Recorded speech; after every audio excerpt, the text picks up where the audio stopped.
Halo, Assalamualaikum. Jumpa lagi dengan One House Channel.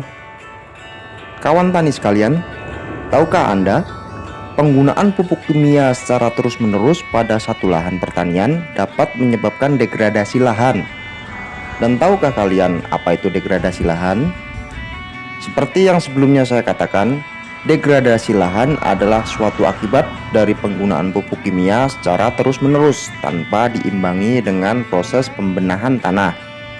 Akibatnya tanah mengalami penurunan kualitas, sehingga jika kita bercocok tanam di lahan yang mengalami degradasi lahan, akan menghasilkan produksi yang tidak maksimal, baik dalam hasil panen maupun pertumbuhan tanaman itu sendiri tidak akan bisa maksimal.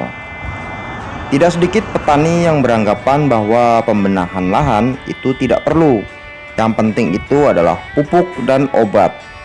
Padahal kalau ditinjau lebih dalam, tanah, lahan, atau media tanam merupakan salah satu faktor utama penunjang keberhasilan dalam bercocok tanam. Bahkan ada istilah di dunia petani organik, beri makan tanahnya, kemudian baru tanamannya. Istilah itu bisa juga diartikan bahwa jika tanahnya atau media tanamnya sudah subur, kita bahkan tidak perlu menghabiskan dana untuk membeli pupuk kimia. Namun di sini saya tidak menjudge bahwa yang menggunakan pupuk kimia itu tidak bagus ya. Dan yang menggunakan bahan organik itu lebih baik. Bukan seperti itu maksud saya. Toh saya juga pengguna pupuk kimia dan ada kalanya menggunakan pupuk organik. Di sini saya berbicara tentang ilmu. Meskipun tidak seberapa, tapi tidak ada salahnya kita saling berbagi. Dan di video ini kita akan belajar bersama tentang pembuatan pupuk organik pembenah tanah pertanian yang kaya akan kandungan asam humat. Asam humat. Mungkin banyak para petani dan pekebun yang sudah pernah mendengar asam humat. Asam humat yang merupakan senyawa organik penyubur tanah dan media tanam. Seperti yang kita ketahui, asam humat ini merupakan salah satu senyawa fitohormon yang sangat mempunyai banyak manfaat bagi kita yang suka berkebun dan bercocok tanam. Karena kemampuan asam humat ini dalam menyuburkan tanaman dan memperbaiki sifat tanah, baik secara fisik, organik, maupun kimia, sudah tidak diragukan lagi. Ada beberapa manfaat yang bisa didapat dengan menggunakan asam humat pada media tanam. Di antaranya, 1. Memperbaiki sifat fisik dan kimia tanah. Yang kedua, meningkatkan mikroba baik dan yang menguntungkan bagi tanah. Kemudian yang ketiga, mempercepat pertumbuhan benih. Dan yang keempat, mengurangi atau mengurai residu pupuk kimia dan pestisida di dalam tanah. Berdasarkan pengalaman saya dalam bercocok tanam, penggunaan pupuk kimia dalam jumlah yang masif bisa ditemui pada petani tanaman anggur. Terlebih sekarang ini, budidaya anggur tidak terbatas hanya ditanam di tanah saja, atau istilahnya grounding. Namun, budidaya anggur dilakukan di dalam pot atau istilahnya tabulam pot dengan media tanam terbatas, namun dengan rutinitas pemberian pupuk kimia maupun obat hama atau obat jamur kimia yang sangat intens dengan berbagai macam alasan. Maka sangat-sangat direkomendasikan untuk penggunaan asam humat secara rutin dengan interval pemberian yang disesuaikan. Asam humat sangat mampu untuk meningkatkan hasil produksi tanaman pangan, hortikultura, palawija, dan tanaman lainnya. Baiklah, langsung saja kita ke sesi pembuatan asam humat cair. Di sini saya menggunakan bahan dari eceng gondok. Kalian tentu sudah tahu ya.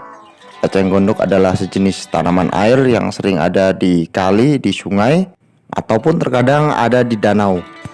Salah satu alasan saya menggunakan dari bahan eceng gondok, selain gratis tentunya, tanaman air ini sering kita jumpai ya. Jadi bisa kita manfaatkan untuk penggunaan atau pembuatan pupuk cair asam humat. Caranya adalah ambil beberapa batang dan daun dari eceng gondok, sekitar 2, 3, atau 5 kilo terserah ya. Sesuaikan saja dengan kebutuhan.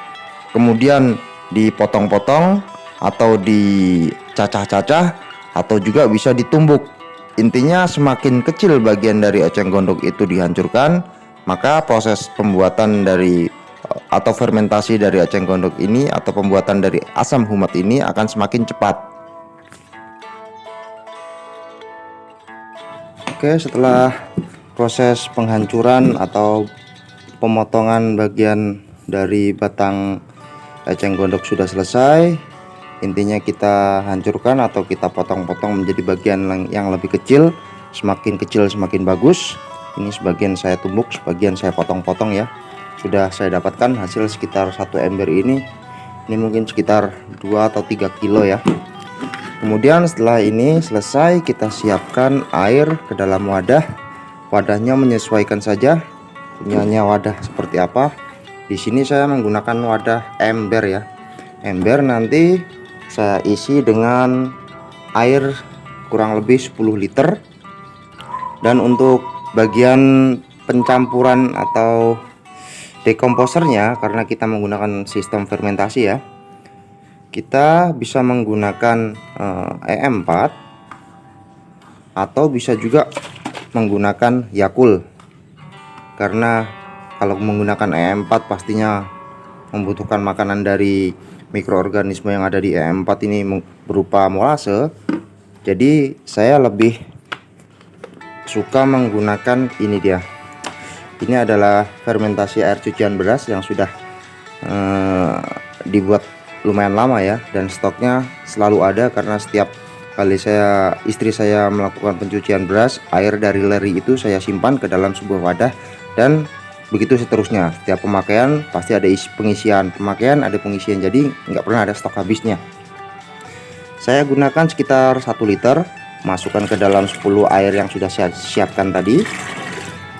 Ini kalau mau menggunakan air cucian beras ya, tapi kalau kalian mau menggunakan E4 juga tidak apa-apa. Gunakan E4 sebanyak 2 atau 3 tutup botol E4, masukkan ke dalam wadah ini. Kemudian molasenya bisa menggunakan sekitar 100 atau 200 ml dari tetes tebu ini sebagai makanan dari bakteri yang ada di E4 itu ya. Setelah itu, setelah semua tercampur larutannya, kemudian kita masukkan bahan eceng gondoknya. Masukkan saja semuanya ke dalam wadah, diaduk-aduk.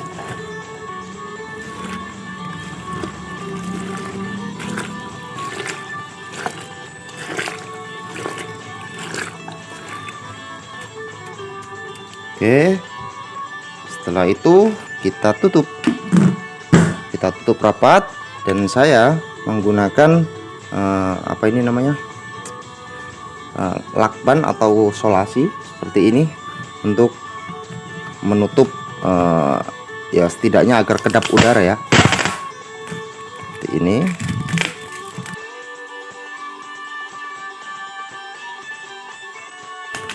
Nah, saya menggunakan lakban atau seperti ini karena nantinya akan terjadi reaksi fermentasi dan akan menimbulkan gas. Sesekali 2 minggu atau 3 minggu setelah kita diamkan, kita buka saja sedikit. Kalau sekiranya gasnya terlalu banyak bisa dikeluarkan sedikit, kemudian ditutup rapat lagi. Diamkan hingga sekitar 4 minggu atau 1 bulan lebih juga tidak apa-apa. Makin lama juga makin bagus, tapi biasanya ya 1 bulan sudah cukup lah ya, biasanya sudah jadi itu.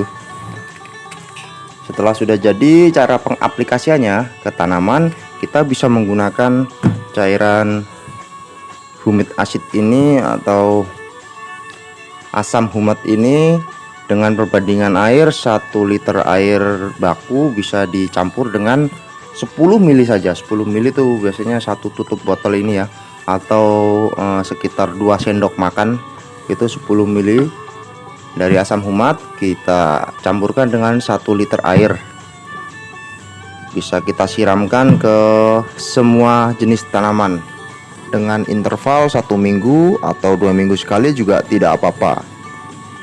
Baiklah, saya rasa cukup sekian informasi dari saya, semoga bermanfaat. Wassalamualaikum warahmatullahi wabarakatuh. Ciao.